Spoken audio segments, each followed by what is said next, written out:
Lady Sonia, j'arrive pas à comprendre les hommes, pourquoi ils sont aussi injustes. Quand c'est les femmes, on est jugé 2 fois plus que quand c'est les hommes et tout.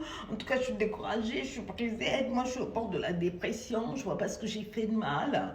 Est-ce que tu me permets que je te raconte mon histoire? Je viens en coaching. Listen to the story. Cette dame, elle me dit, Lady Sonia, je viens de célébrer mon anniversaire au mois de juin. Et ce qui devait être le plus beau moment de ma vie s'est avéré être le plus grand cauchemar. As a matter of fact, depuis janvier, j'avais rencontré un homme super bien. Ah, c'est-à-dire le genre d'homme de rêve. Le gars qui faisait tout pour me faire plaisir. As a matter of fact, il vénérait le sol sur lequel je marchais. C'était un petit bébé, petit truc chouchou. C'était la première fois pour moi de rencontrer un homme romantique. Un homme qui n'est pas toxique. Un homme qui sait aimer vraiment avec le mot aimer. Il était même la définition, le dictionnaire du mot aimer. Et j'ai commencé à prier. J'ai dit, Seigneur, merci. J'ai trouvé un homme. J'ai trouvé ceci. J'ai trouvé cela. Et pour mon anniversaire, il avait décidé de nous offrir un voyage, une lune de miel d'anniversaire. Oh oui, les filles. Est-ce que vous, votre gars, fait ça? Oh, oh, oh, oh. Il dit, anniversaire là, il y a son lune de miel. Moi-même, je ne savais pas. Tellement le gars est dans les lots. Il a payé billets, il a payé les hôtels, réservations. Il m'a acheté même les valises chères que les influenceuses prennent et puis elles friment sur les tarmacs là. On prend les photos là. Il a pris ça pour moi. Il m'a donné l'argent pour faire mes courses. Il a dit voilà, comme ça on va voyager. J'ai dit, le gars m'a mis au lait et au miel. Oh my God, in heaven. On a voyagé comme ça dans l'avion. C'était bébé, c'est sur la coupe de champagne. Dans les airs. De mon refreshing airline. On me donne à boire, on me donne ceci. Quand j'ai besoin, il est là, bébé. Il m'appelle Chou, bébé, bé. Et ce que je connaissais, moi, mes ex, ils me framponnaient, ils me tabassaient, ils me cassaient la gueule, n'importe comment. Est-ce qu'ils connaissaient, ils savaient tout ça. Donc, lui, là, il a changé toute ma version des hommes. Et puis on est arrivé dans ce joli hôtel où on nous a pris depuis la réception, les bagages, les j'ai dit jusqu'à l'hôtel. Et puis quand je suis rentrée dans la chambre, il avait fait payer pour qu'on me dépose des pétales de rose sur le lit. On a fait un gros cœur, on a écrit mon prénom sur le lit. J'ai dit hé hé. Et puis il y avait un plateau de fruits avec un mot du service de customer service de l'hôtel. Et puis il y avait ceci, il y avait ça, le bagagiste arrive. Donc, non, vraiment une suite luxueuse. Ça c'était pour l'anniversaire seulement. J'ai dit là. Et puis donc on était là, dans notre petite bulle, on fait l'amour, on cause, on joue. Et puis il avait amené un jeu de cartes. Et voilà, pour passer le temps. Et dans ce jeu de cartes, il y avait, comme on appelle, truth or dare. Donc, c'est-à-dire, tu fais action ou vérité. Action ou vérité. On s'ennuie. Donc, on avait fait des trucs. On a mis des cerises, on a mis des fraises, on a mis du champagne, on a mis la crème fraîche, du miel. Donc, tous les petits chocolats billes là. Et puis, donc, on venait de faire un de ces framponnements, un de ces knocking ding du ciel. Il dit, oh, le gars m'a plié, replié. On voulait chacun s'impressionner, quoi. Lui, il a dit que j'étais la femme de sa vie et tout et tout. Et puis à un moment dans le jeu de vérité ou action, et je ne sais pas ce qu'il a appris, on avait bien avancé jusqu'à, on était presque déshabillés là encore. Et puis il m'a dit carrément, bon, action ou vérité. Je ne sais pas, j'ai dit vérité. Je pensais que bon, voilà, ça allait nous rapprocher. Et puis il me demande donc, voilà, tout d'un coup, combien d'hommes est-ce que tu as connus?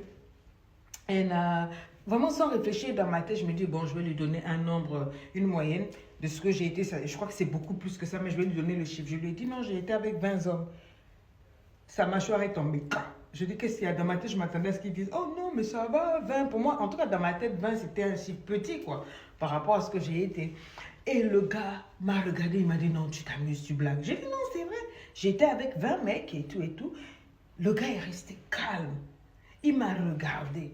C'est comme s'il y a eu une déchirure, like, on the spot. J'avais déjà porté la bague de fiançailles, il m'avait demandé en mariage et tout et tout. Moi, j'ai continué à m'amuser et tout et tout. On devait partir le lendemain. Cette nuit-là, quand on est parti se coucher, il n'a pas dormi dans le lit. Il a dormi dans le lit, mais au bord du lit. Il ne voulait presque pas que je le touche. Je disais, ah, mais qu'est-ce qu'il y a? Bon, peut-être qu'il y a quelque chose et tout. En tout cas, moi, je suis passée sur autre chose et tout. Et puis, le matin, je suis allée, je voulais lui faire la bise avant de le précéder, quoi, pour sortir. Le gars, il a un peu esquivé, là, il m'a fait la bise à la cheville. J'ai dit, ah, peut-être que bon, peut-être que dans les jeux, là, j'ai dû faire quelque chose qui n'est pas bien, d'accord? Et donc, après, on a pris l'avion et puis on est revenu. Dès qu'on est revenu, quand je suis arrivée à la maison, il m'a appelé, il m'a dit, en tout cas, je t'informe que j'annule ma demande de mariage. Moi-même, je suis un homme. De toute ma vie, je suis sortie qu'avec 3 femmes. Et ce n'était pas des flirts vraiment sorti dans le sens que je me mettais avec elles parce que je les aimais et que je me disais que j'allais me marier. Si moi-même qui suis un garçon en cette génération, je suis sortie avec toi, que je trouve déjà beaucoup, à plus forte raison, toi, une femme, tu es sortie avec 20 hommes. Pour moi, ce n'est pas bon signe. Pour moi, ça veut dire que tu es une femme qui manque de maîtrise. Ça veut dire que c'est une femme qui manque de morale. 20 hommes. C'est-à-dire, pour moi, tu es plus qu'une prostituée. Je ne peux pas accepter de faire mes enfants avec une femme qui a connu plus de 20 hommes. Oui, vous allez dire non, c'est le passé. Je dis, il y a passé et passé. Même si tu m'avais dit 5, j'aurais pu. Mais 20 c'est tout. Ça veut dire quoi? Tu es. Donc, ça veut dire, je vais rentrer dans quel endroit en te tenant avec hauteur et fierté. Et puis, voilà, et les hommes vont te reconnaître. Il y aura toujours quelqu'un qui va te... 20 hommes? Pour moi, c'est toi. Je suis désolée par rapport à mes convictions, mes valeurs, mes principes. En tout cas, pour moi, c'est fini. Donc, s'il te plaît, la bague que je t'ai offerte pour la demande au mariage hier, s'il te plaît, tu mets ça dans une enveloppe, tu me la retournes, tu fais ce que tu veux. Ou même, tu peux même garder, mais je ne veux plus entendre parler de toi. Moi, j'essaie de parler avec le gars, m'a raccroché. Quand il m'a raccroché, je crois qu'il a jeté la cime. Il ne m'a plus jamais appelé. J'ai appelé. J'ai essayé d'envoyer des gens pour intervenir. Il a envoyé les gens balader. Je suis allée à son bureau. La manière dont on m'a soulevé jusqu'à j'ai laissé tomber ma... J'avais mis une postiche là. La postiche est tombée avec un talon. On m'a froissé, jeté dehors. Je suis tellement déçue parce que vraiment, j'ai perdu l'homme de ma vie. Ce gars-là, il était trop bien, il m'aimait. Mais moi, je suis déçue parce que quand si ça avait été un homme, ça n'allait pas avoir cet effet-là. Les hommes, on dirait qu'eux, ils peuvent aller sortir avec 20, 25, 30 personnes, c'est pas un problème. Mais quand on dit une femme, c'est un problème. Moi, pour moi, 20, ce n'est qu'une moyenne. Et puis me juger sur la base de mes 20 gars, je trouve que non. Donc, franchement, je trouve que c'est pas juste. Pourquoi est-ce que quand c'est les femmes, vous allez nous juger parce qu'on est sorti sous peut-être avec quoi? Si c'est les hommes, ça passe. En tout cas, c'est pas juste. Moi, je sais que c'est l'homme de ma vie. De toute façon, je vais tout faire pour le récupérer. Je voulais venir ici dire à l'église, Sonia, il faut parler. Hein, il faut nous respecter. C'est pas parce que nous, on a eu... On peut avoir autant d'hommes que les hommes ont autant de femmes. On ne doit pas nous juger sur ça. Le body count, c'est... Voilà, ce sont des choses qui arrivent. Chacun a son passé, sa vie et tout et tout. Donc, voilà pourquoi je viens raconter mon histoire. À vous la parole.